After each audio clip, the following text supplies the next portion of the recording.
Astagfirullah.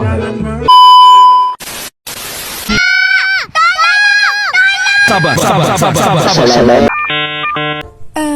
Aku punya ide. Tugas akan lebih mudah jika apa?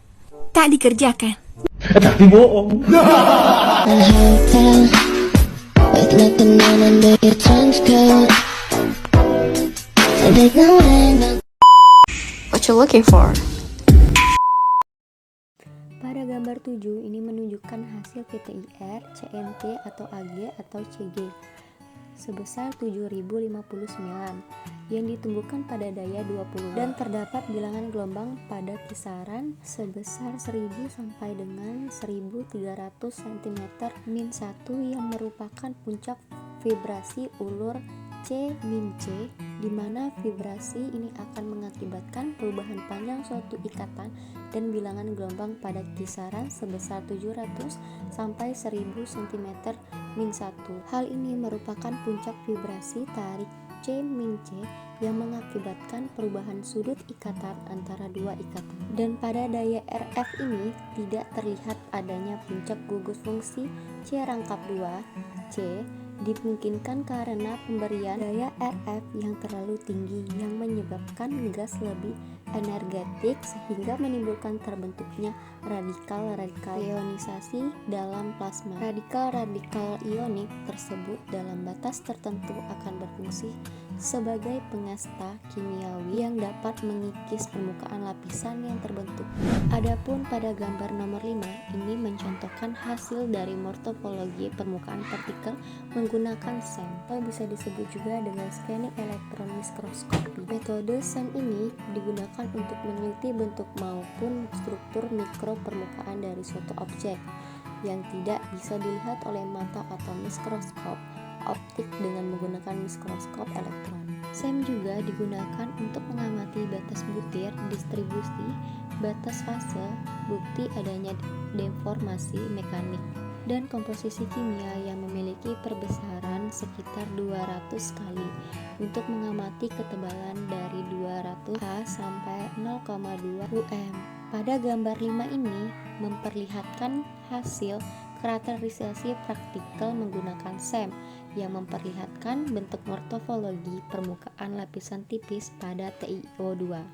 Kemudian adapun karakterisasi pada XRD atau bisa disebut juga dengan X-ray diffractometer, di mana XRD ini merupakan metode karakterisasi material paling sering yang digunakan sehingga sekarang. Difraksi sinar X ini terjadi pada hamburan elastis foton-foton sinar X oleh atom dalam sebuah kisi periodik. Hamburan monokromatis sinar X dalam fase tersebut memberikan interferensi yang konstruktif. Dengan delta adalah panjang gelombang sinar X yang digunakan. D adalah jarak antara dua bidang kisi. O adalah sudut antara sinar datang dengan bidang normal. Dan N adalah bidang bulat yang disebut dengan order pembiasan. Berkas sinar X monokromatik yang datang pada permukaan kristal akan dipantulkan. Dan pantulan terjadi hanya jika sudut datangnya mempunyai sudut tertentu. Berdasarkan persamaan Ray, jika seberkas sinar X dijatuhkan pada sampel kristal, maka bidang kristal itu akan membiaskan sinar X yang memiliki panjang gelombang, sama dengan jarak antar kisi dalam kristal tersebut. Sinar yang dibiaskan akan ditangkap oleh detektor, kemudian diterjemahkan sebagai sebuah puncak difraksi. Makin banyak bidang kristal yang terdapat dalam sampel, makin kuat intensitas pembiasan yang dihasilkan oleh tiap puncak yang muncul pada pola XRD mewakili satu bidang kristal yang memiliki orientasi tertentu dalam sumbu 3 dimensi. Keuntungan utama penggunaan sinar X dalam karakterisasi material adalah kemampuan penetrasinya, sebab sinar X memiliki energi sangat tinggi akibat panjang gelombangnya yang pendek. Sinar X adalah gelombang elektromagnetik dengan panjang gelombang sekitar 0,5 sampai 2,0 mikron. Sinar ini dihasilkan dari penebakan logam dengan elektron berenergi tinggi. Selanjutnya adapun pengaruh konsentrasi H3PO4 terhadap luas permukaan karbon aktif atau bed pada tandan kosong sawit. Pada gambar tersebut, tandan kosong kelapa sawit dengan menggunakan aktivasi H3PO4 dengan perlakuan lama perendaman 7 jam dan variasi 2,5 molar. Didapatkan nilai 56.557 m per gram.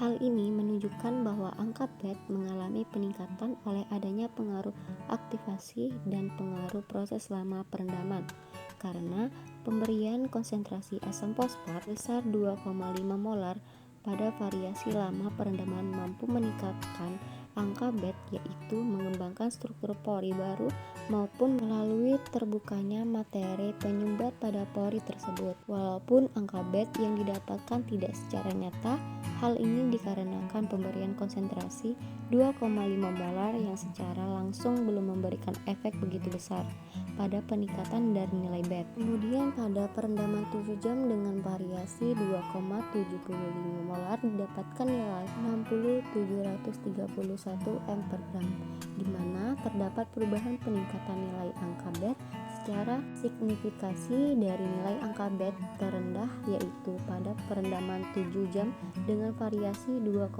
molar. Pada lama perendaman 7 jam dan variasi 3 molar didapatkan nilai 131,279 m per g. Pada pemberian konsentrasi sebesar 3 molar terjadi kenaikan nilai bed dibandingkan pada konsentrasi 2,5 molar dan 2,75 molar. Hal ini dikarenakan pemberian konsentrasi 3 molar cenderung lebih pekat, di mana fenomena tersebut menunjukkan bahwa terdapat proses destruksi bahwa mentah yang lebih baik terjadi pada konsentrasi 3 molar. Pada lama perendaman 7 jam dan variasi 3,25 molar didapatkan nilai 101,399 m per g, dan pada lama perendaman 7 jam dan variasi 3,5 molar didapatkan nilai 67.967. Nilai di atas cenderung menurun dari perlakuan 3 molar. Hal ini disebabkan karena meningkatnya konsentrasi bahwa pengaktifan, maka jumlah mineral yang ditambahkan atau terkandung semakin besar, sehingga tidak semua mineral tersebut dapat dieliminir. Hal tersebut mengakibatkan semakin sedikitnya struktur pori-pori yang terbentuk dikarenakan tertutup oleh sisa mineral yang tertinggal, sehingga menyebabkan daya absorpsi karbon menurut yang ditunjukkan oleh penurunan angka bed dari karbon yang dihasilkan. Mungkin itu saja yang dapat saya jelaskan. Sekian dan terima kasih.